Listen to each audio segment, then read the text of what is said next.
How much sorrow can a man bear before he finally succumbs to despair? If you asked 100 different men, you'd likely get 100 different answers. I mused over this as I stood before the headstone of a man I had barely known. His grave, unadorned and lonely, seemed to echo the silence that had settled over the cemetery. 7 years ago, I had been in Calais, on a break from my hectic job as a journalist. The quaint French port city had promised solitude and a chance to recharge. One evening, seeking a quiet moment, I found myself in a small, dimly lit bar, nursing a glass of Bordeaux. That's when he approached my table. "Mind if I join you, young man?" he asked. He was an older gentleman, appearing to be in his late 60s. His eyes were a deep well of pain and wisdom, and something about him felt oddly familiar. "Sure," I replied, gesturing to the empty chair. "Have a seat." "Merci," he said, with a slight smile, extending his hand. "I'm Antoine Durand." "Michael Harris," I replied, shaking his hand. Antoine settled into the chair and took a sip of his drink.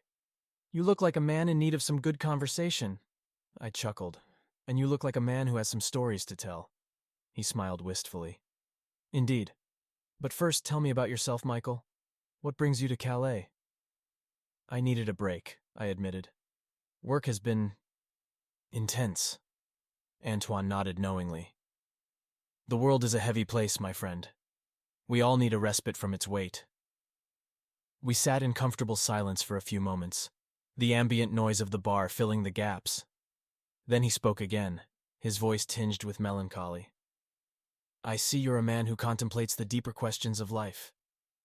"I suppose so," I said, intrigued. "Why do you say that?" Antoine took a deep breath. "Because you remind me of myself once, a man searching for answers, haunted by the past." I leaned forward, curiosity piqued. "What happened?" He stared into his drink, lost in thought. 7 years ago, I came to Calais with my wife, Isabelle. She was the love of my life, my anchor in a stormy sea. We used to come here often, to escape, to find peace. I watched him closely, sensing the depth of his sorrow. What changed? Antoine's eyes glistened with unshed tears. 2 years ago, Isabelle fell ill. It was sudden, unexpected. We spent her final days here in this very city, trying to recapture the happiness we once knew. He paused, collecting himself. But it was not to be. She passed away, leaving me adrift in a world that no longer made sense. "I'm sorry," I said softly, feeling the weight of his loss. Antoine nodded, his gaze distant. "Thank you. It is a pain that never truly fades." We sat in silence again, the gravity of his story hanging in the air. Finally he looked at me, a hint of a smile on his lips. "But life goes on, does it not?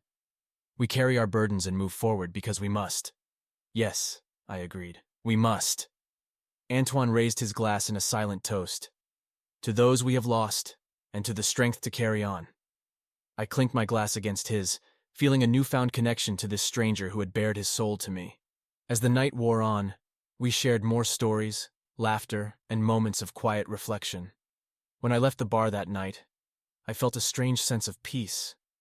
Antoine's story had touched me deeply, reminding me of the resilience of the human spirit.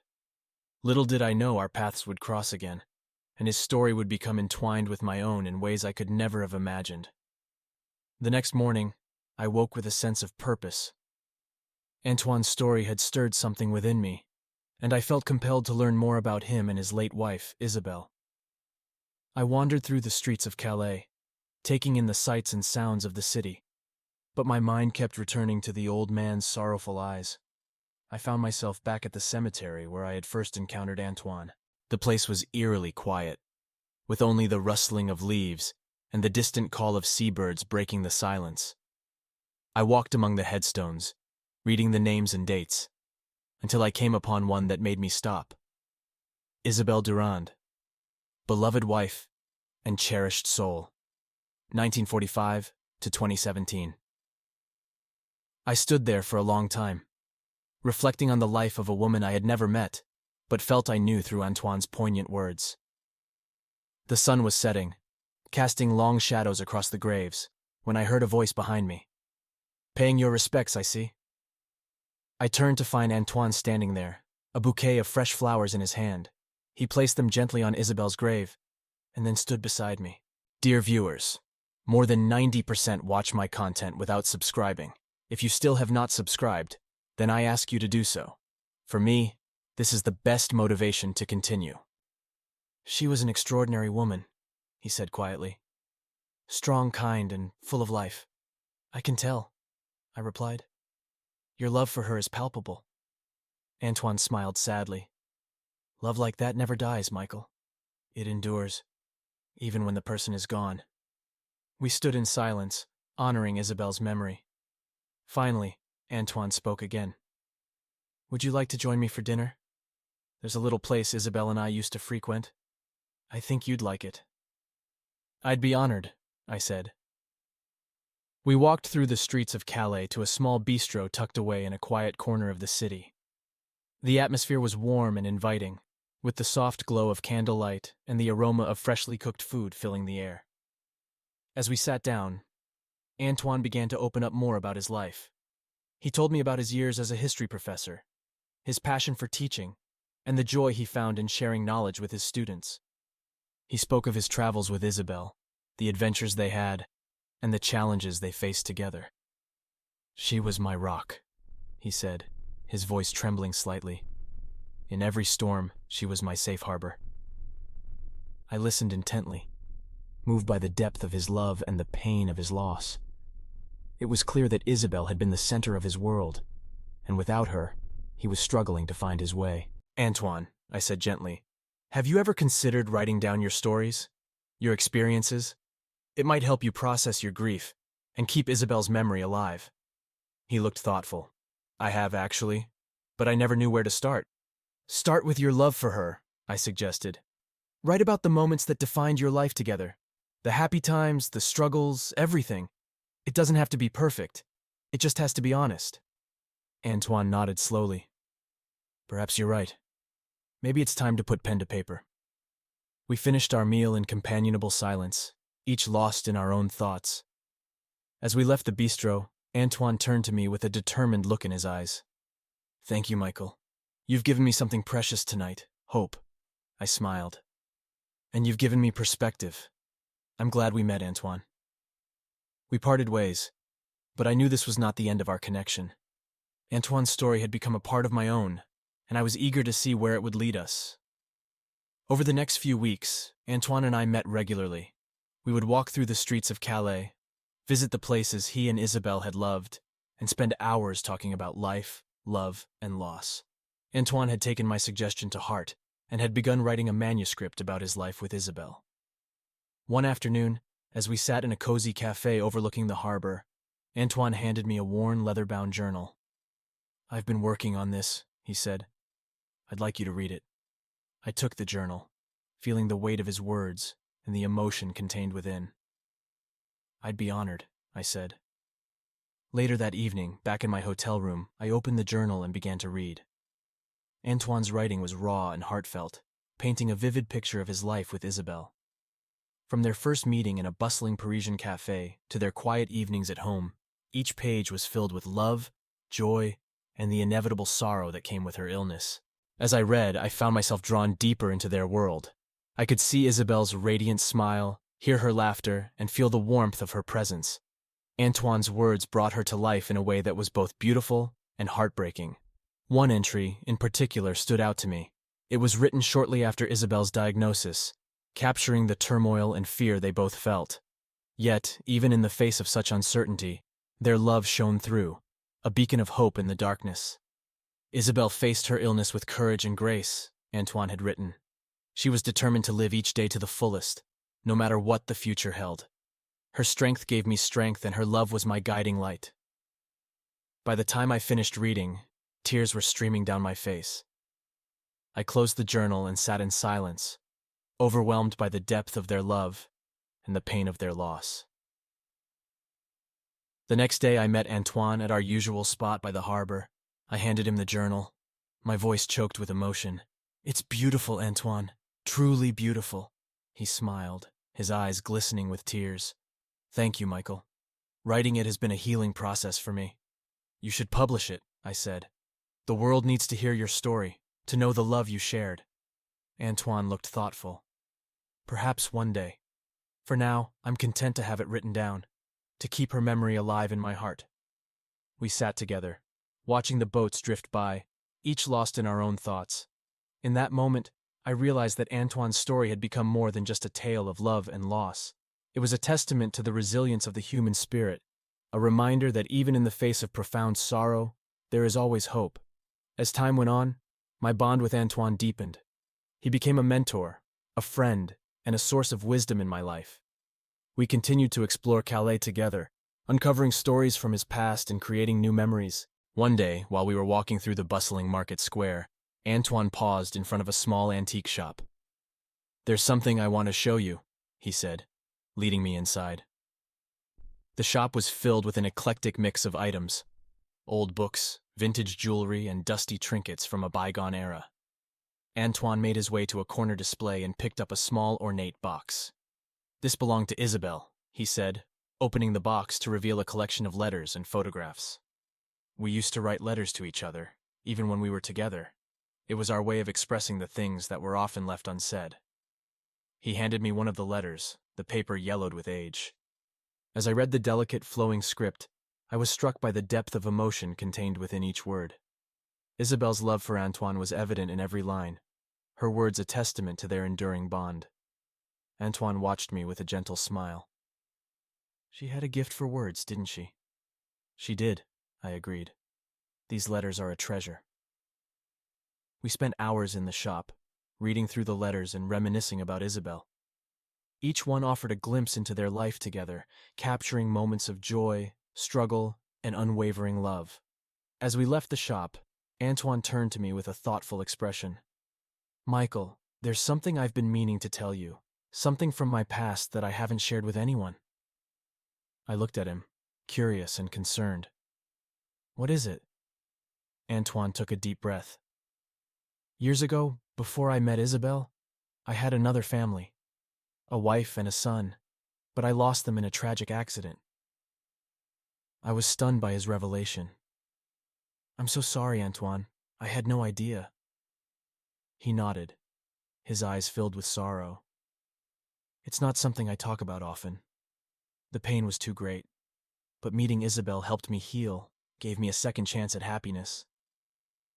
We walked in silence for a while, the weight of his words sinking in. Antoine had endured so much loss in his life, yet he had found the strength to carry on, to love again. "Thank you for sharing that with me," I said finally. "Your resilience is truly inspiring." Antoine smiled faintly. "Life is a series of trials, Michael. It's how we face them that defines us."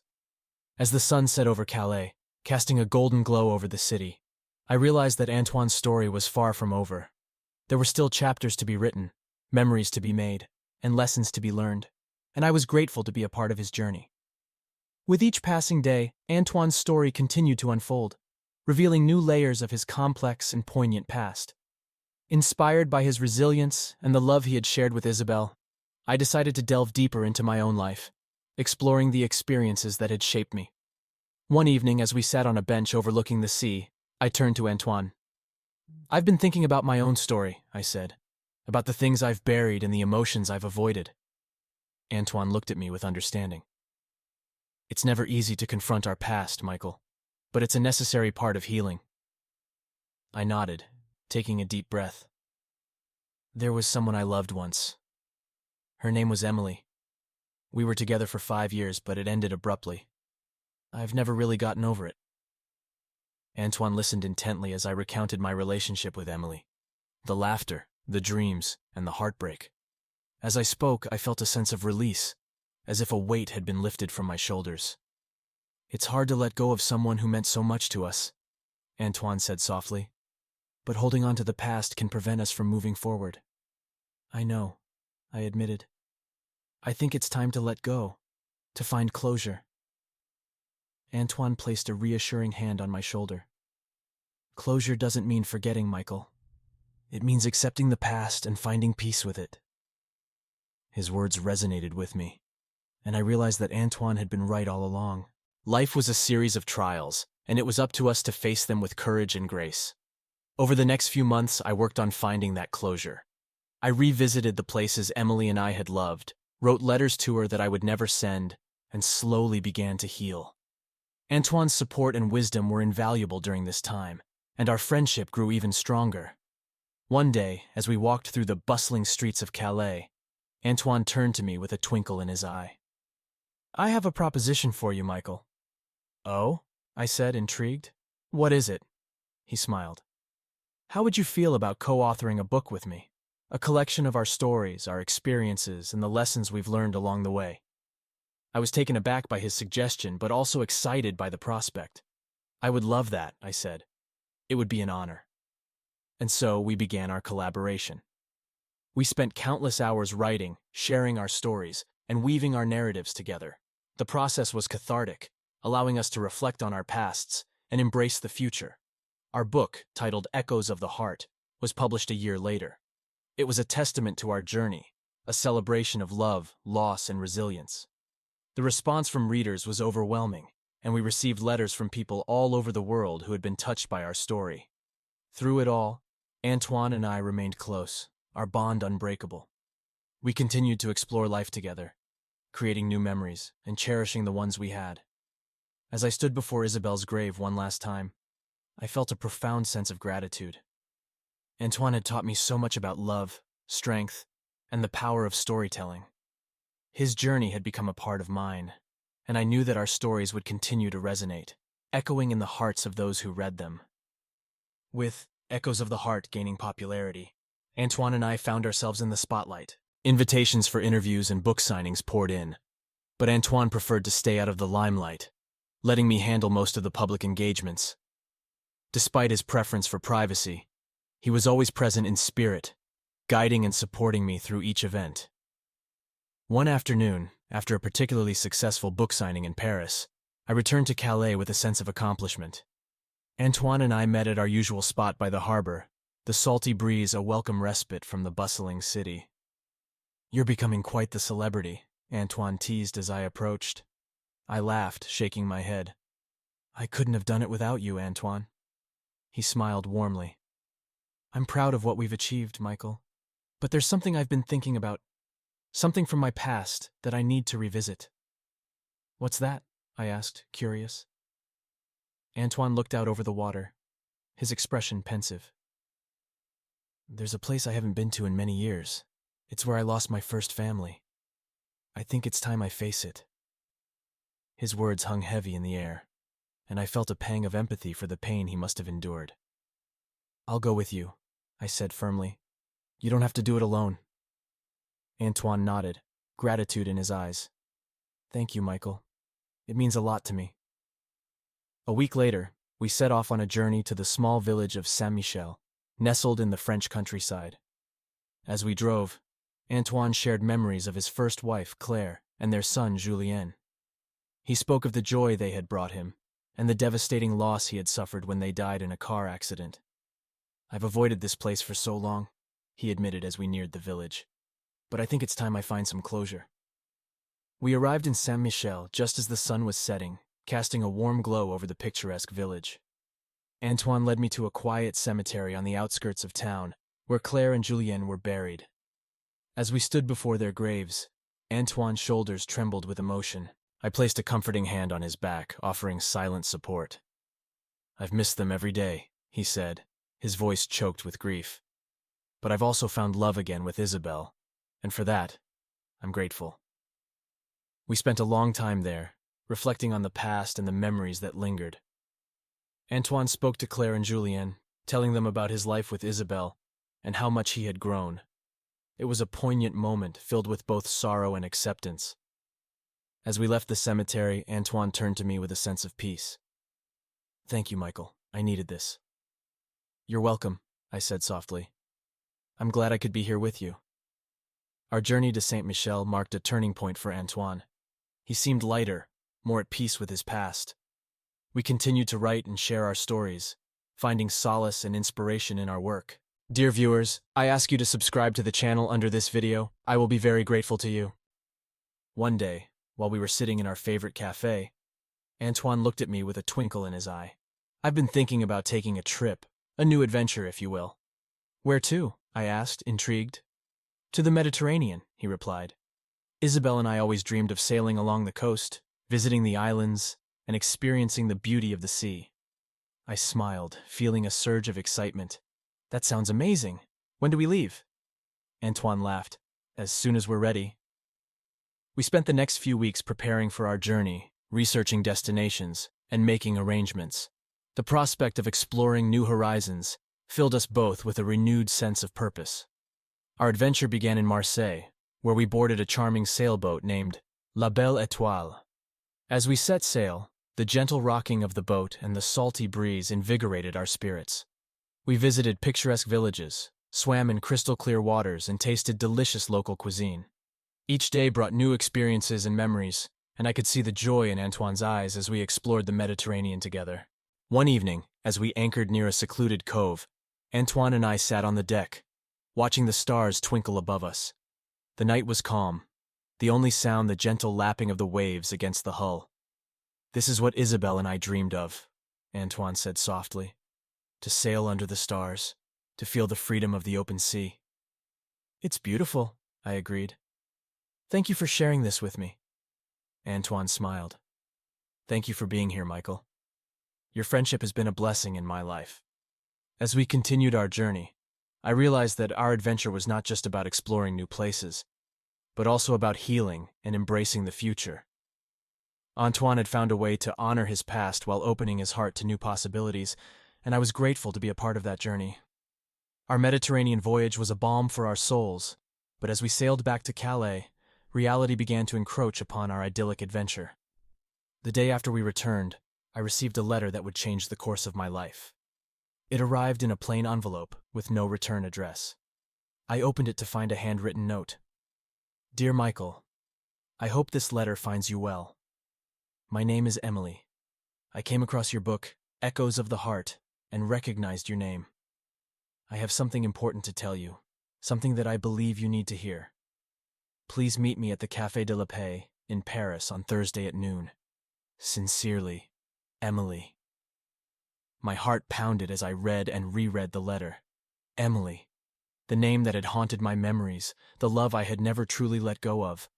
I showed the letter to Antoine, my hands trembling. "It's from her," I said, my voice barely above a whisper. Antoine looked at me with a mixture of concern and curiosity. "Are you going to meet her?" "I think I have to," I replied. "There's something unfinished between us, something that needs to be resolved." Antoine nodded. "Then you should go.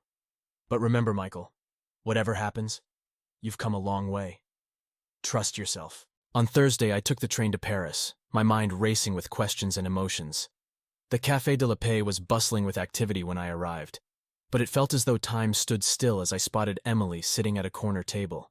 She looked almost the same as I remembered, her auburn hair cascading over her shoulders, her eyes filled with a mix of apprehension and determination. As I approached, she stood up, her expression softening. "Michael," she said, her voice trembling slightly. "Thank you for coming." "Emily," I replied, my own emotions threatening to overwhelm me. "It's good to see you." We sat down, and for a moment, there was a charged silence between us. Finally, Emily spoke, her words tumbling out in a rush. "I read your book, Michael. It was beautiful, and it brought back so many memories. But it also made me realize that I owe you an explanation. I left so abruptly, and I've regretted it ever since." I listened intently as she recounted her side of the story. She had been offered a job opportunity abroad, one that required her to leave immediately.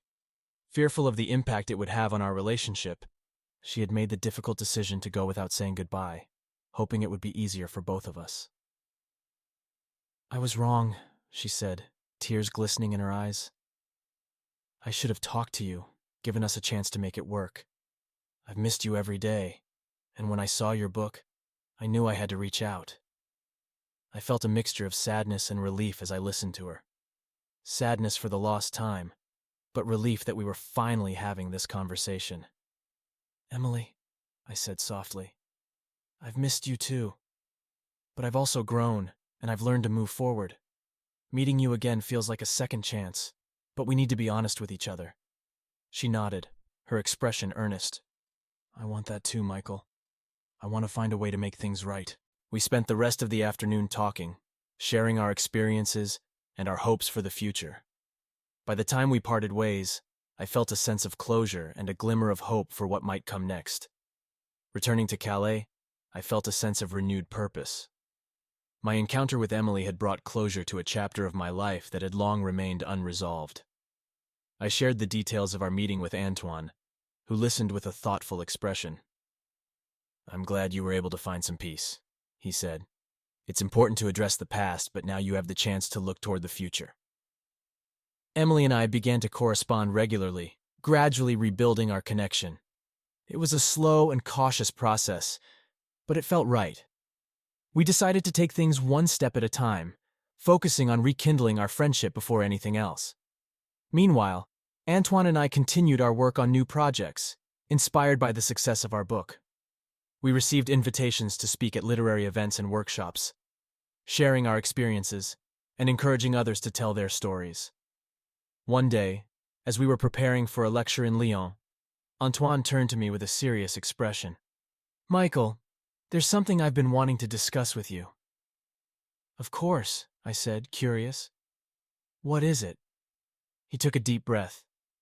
"I've been thinking about my future, about what I want to do with the time I have left. And I've realized that I want to spend more time in nature, away from the hustle and bustle of city life." I was surprised by his revelation, but also understood his desire for tranquility. "That sounds wonderful, Antoine. Have you decided where you want to go?" He nodded. "There's a small village in the Alps called Chamonix. It's beautiful and serene, and I think it would be the perfect place for me to reflect and find peace." I felt a pang of sadness at the thought of being apart from Antoine, but also recognized that this was something he needed. "I'll miss you, Antoine, but I understand. You deserve to find that peace." We made plans for his move, and I promised to visit him regularly. As the day of his departure approached, we spent our remaining time together reminiscing about our journey and the memories we had created. On the morning of his departure, we stood on the platform at the train station, the sound of the approaching train filling the air. Antoine turned to me, his eyes filled with gratitude. "Thank you, Michael," he said, his voice tinged with emotion. "You've been a true friend, and I'm grateful for every moment we've shared." I embraced him tightly, my own emotions threatening to spill over. "Thank you, Antoine. You've changed my life in ways I can't even begin to describe. I'll visit you soon, I promise." As the train pulled away, I watched him go, a mixture of sadness and hope in my heart. Antoine was embarking on a new chapter of his life, and I knew that he would find the peace he was seeking. With Antoine settled in Chamonix, I focused on my own life in Calais. Emily and I continued to grow closer, and our relationship blossomed into something deeper and more meaningful. We visited each other often, and the bond we shared became a source of strength and joy. One sunny afternoon, as Emily and I walked along the beach in Calais, she turned to me with a thoughtful expression. "Michael, there's something I want to talk to you about." I looked at her, curious. "What is it?" She took a deep breath. "I've been offered a job here in Calais. It's a great opportunity, and it would mean we could be together without the distance." I felt a surge of happiness at her words. "That's amazing, Emily. I would love for you to be here." She smiled, relief evident in her eyes. "I was hoping you'd say that. I want to start a new chapter with you, Michael." We spent the next few weeks making plans for her move, and I felt a renewed sense of excitement for the future. With Emily by my side, I knew that anything was possible.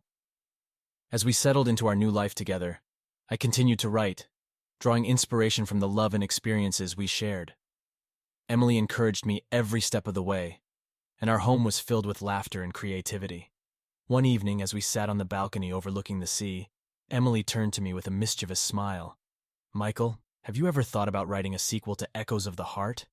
I laughed, the idea sparking my imagination. "You know, I have. There's still so much to tell, so many stories left to share." "Then let's do it," she said, her eyes shining with excitement. "Let's write the next chapter together." And so we began our new project, weaving our experiences and dreams into a new narrative. Our love story became the foundation for our work, and we found joy in creating something beautiful together. As the sun set over Calais, casting a golden glow over the city, I realized that life was a continuous journey of love, loss, and new beginnings. With Emily by my side and Antoine's wisdom guiding me, I felt ready to face whatever the future held.